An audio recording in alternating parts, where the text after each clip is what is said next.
एक छोटे से गांव में भोला नाम का एक मजदूर अपने परिवार के साथ रहता था। उसकी पत्नी का नाम चमेली और बेटे का नाम गोलू था। इकलौता बेटा होने के कारण उसका लालन पालन बहुत ही प्यार से किया था। लेकिन गोलू अपने पिता भोला को पसंद नहीं करता था, क्योंकि उसका पिता गरीब था। उसने कोई पढ़ाई लिखाई का काम नहीं किया था, इसलिए वह मजदूर का काम करता था। गोलू जब भी गांव में घूमा करता तो उसके दोस्त लोग उसे मजदूर का बेटा कहकर चिढ़ाते थे।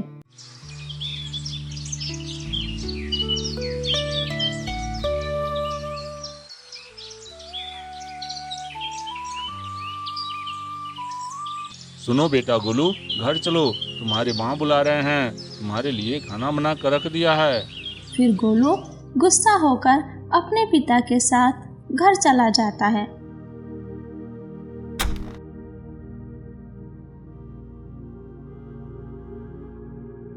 पिताजी, मैं आपको कितनी बार मना किया हूँ कि आप मुझे बुलाने के लिए मत आया करो, मैं खुद ही आकर खाना खा लूंगा। इतने मना करने के बाद भी हमें बुलाने चले आते हो। पता है आपको आने से कितने लड़के भी हमसे दोस्ती नहीं करते हैं और मजदूर के बेटा कहकर बुलाते हैं।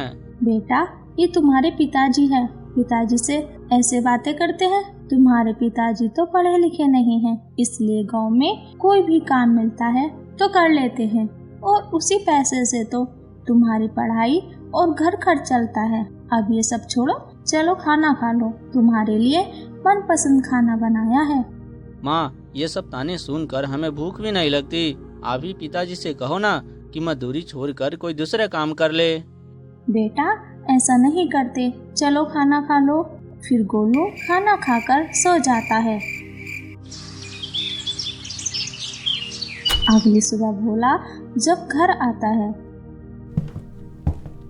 आ गए आप, चलो खाना खा लो। और हाँ, अब तक कितने पैसे जमा हो गए हैं? मैं कितने दिनों से सपना देख रही हूँ कि अपना बाजार में एक छोटा सा बिजनेस होगा, जिससे अधिक पैसे कमाएंगे और गोलू की पढ़ाई में कोई दिक्कत ना होगी। अरे ये भगवान, एक भी पैसे कहाँ बचते हैं जिसे जमा करके अपने लिए बिजनेस खोल लूं। घर खर्चा और गोलू की पढ़ाई तो सिर पर चढ़ते जा रहे हैं।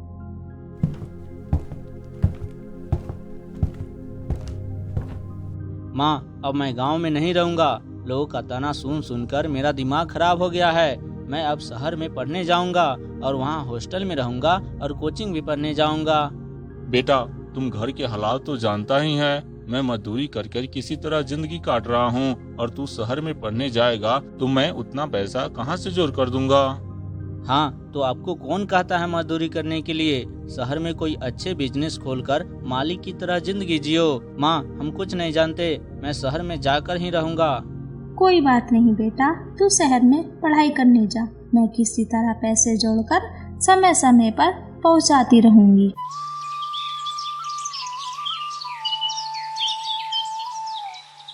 अगली सुबह गोलू अपने पिताजी से अधिक पैसे लेकर शहर चला जाता है। इधर भोला प्रतिदिन मजदूरी करके पैसा कमाता और समय समय पर गोलू को पैसा भेजता रहा। ऐसे ही पूरा 1 साल बीत गया। सुनो चमेली, अपने बेटे से मिले हुए पूरे 1 साल हो गया है। उनसे मिलने का बहुत मन करता है। हाँ, आप सही कह रहे हो, उससे मिले हुए पूरा 1 साल हो गया। आप एक दिन की छुट्टी लेकर शहर में जाओ, उससे मिलने और कुछ पैसे लेते जाना, हाथ में रख देना उसके। उसी दिन भोला अपने बेटा गोलू से मिलने के लिए शहर जाता है।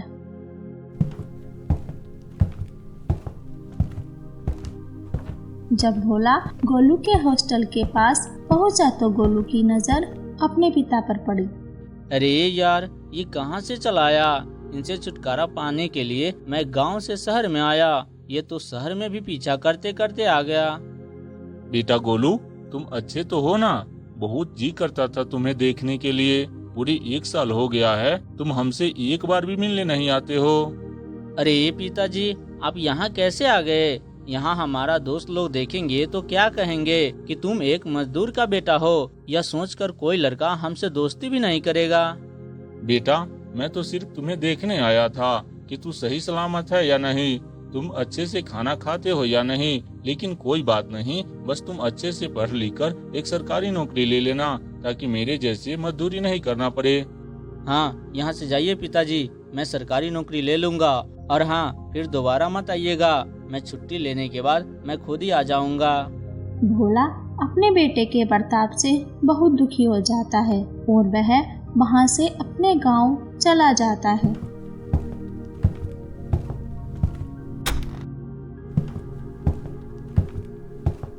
आप आ गए जी, कहिए मेरा बेटा गोलू अच्छा तो है ना? अच्छे से पढ़ाई करता है या नहीं? हाँ, वो अच्छे हैं और अच्छे से पढ़ाई भी करते हैं, लेकिन उनका बर्ताव अच्छा नहीं है। मेरे जाने से उनका बहुत तकलीफ हो गया है। मैं अब दोबारा कभी नहीं जाऊंगा। आप चिंता मत कीजिए, वो बचपन से ही वैसा है। चलो अब खाना खा लो, धीरे धीरे अंधेरा भी हो रहा है।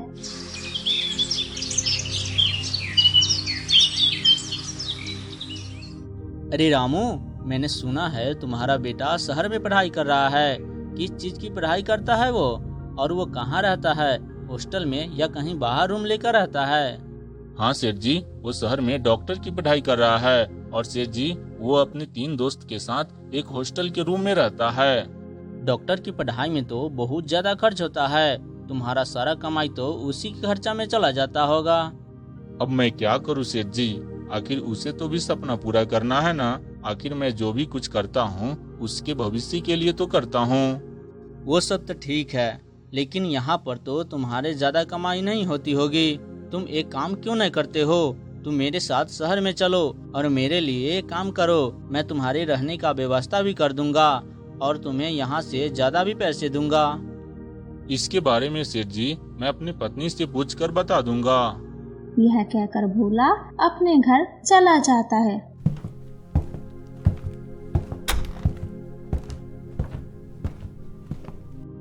वहाँ जाकर भोला अपनी पत्नी को सारी बात बता देता है। ये तो अच्छी बात है जी, अगर शहर में जाने से हमें अधिक पैसे मिलते हैं, हमें जरूर जाना चाहिए। और सेठ तो शहर में रहने के लिए कमरा भी देता है, तो हमें रहने में क्या बुराई है?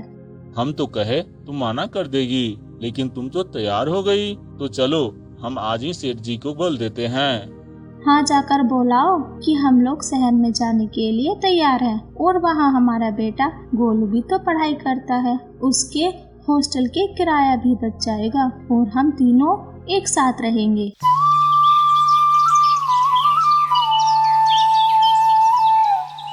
अगली सुबह भोला अपनी पत्नी के साथ शहर चला जाता है।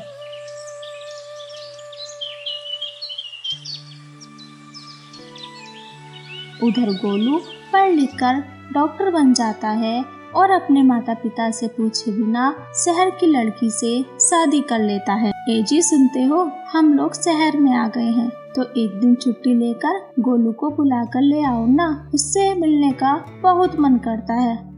नहीं चमेली, हम नहीं जाएंगे, हमारे जाने से वो बहुत नाराज हो जाता है। अरे एक बार तो उसे बुला कर ले आओ, कहना हम लोग भी शहर में आ गए हैं और हम तीनों लोग एक साथ ही रहेंगे। चमेली की बात मानने के बाद भोला अपने बेटा गोलू से मिलने चला जाता है।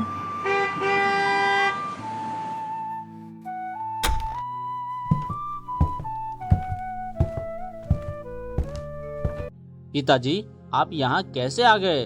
आपको यहाँ कोई जरूरत नहीं, हम पढ़ लिख कर डॉक्टर बन गए हैं। हम अपना घर खुद ही चला लेंगे। आप जाइए यहाँ से, आपको यहाँ कोई जरूरत नहीं।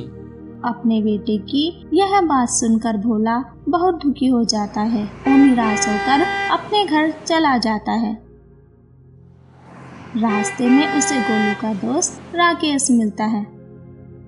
अंकल, आप तो गोलू के पिताजी हैं। आप इधर शहर में कहाँ जा रहे हैं? फिर भोला अपने बेटे के साथ हुई घटना को बताता है। ठीक है अंकल, हम उसे समझाने की पूरी कोशिश करूँगा।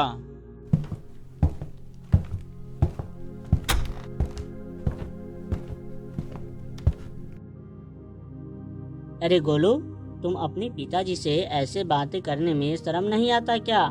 आखिर वो तुम्हारा पिताजी है, तुम्हें उंगली पकड़ के चलना सिखाया है। अगर पिताजी से इतना ज्यादा नफरत करते हो तो दोस्ती क्या खाक निभाओगे? आज के बाद हम तुमसे दोस्ती तोड़ लूंगा। नहीं राकेश, तुम मेरा बचपन का दोस्त है। मैं अपने पिताजी से माफी मांग लूंगा, लेकिन तुम मेरे साथ दोस्ती मत तोड़ना। मुझे माफ कर दो राकेश। और जल्दी जल्दी वहाँ से अपने पिताजी से मिलने के लिए घर जाने लगा।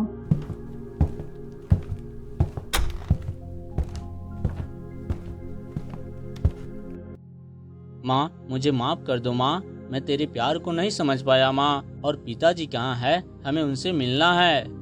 तुम्हारे पिताजी अब इस दुनिया में नहीं रहे। तुम्हारे वहाँ से आने के बाद ही वह गुजर गए और मेरे पास न तुम्हारे घर का पता था और न ही तुम्हारे किसी दोस्त का। अब मैं क्या करूँ? मैं अकेली ही रह गई। हे भगवान, ये क्या हो गया? जब वो जिंदा थे तो मैं उनसे नफरत करता रहा, और अब मुझे गलती का एहसास हो गया तो अब वो नहीं रहे। वो तुम उनसे नफरत मजदूरी करने की वजह से करता था ना? तो आज सब सुन लो। उन्होंने जितने भी पैसे जोड़े उनसे वो चाहते तो एक छोटा बिजनेस खोल सकते थे, लेकिन उन्होंने ऐसा नहीं किया और सारे पैसे तेरी पढ़ाई में लगा दिए। हे भगवान, मैं कितना पागल हूँ। पिताजी मुझे माफ कर दो। अब चलो माँ, तुम अब हमारे साथ रहना। तो दोस्तों, हमें इस कहानी से सीख मिलती है, हमारे जीवन का सबसे बड़ा योद्धा हमारे पिताजी होते हैं। हमें नहीं पता होता कि वो हमारे लिए कितनी मेहनत करते हैं, तो हमें हमेशा अपने पिता का सम्मान करना चाहिए। तो दोस्तों, ये कहानी पसंद आई हो तो दोस्तों के साथ शेयर कीजिए, और चैनल पर पहली बार है तो चैनल को सब्सक्राइब करना ना भूलें। आपका धन्यवाद।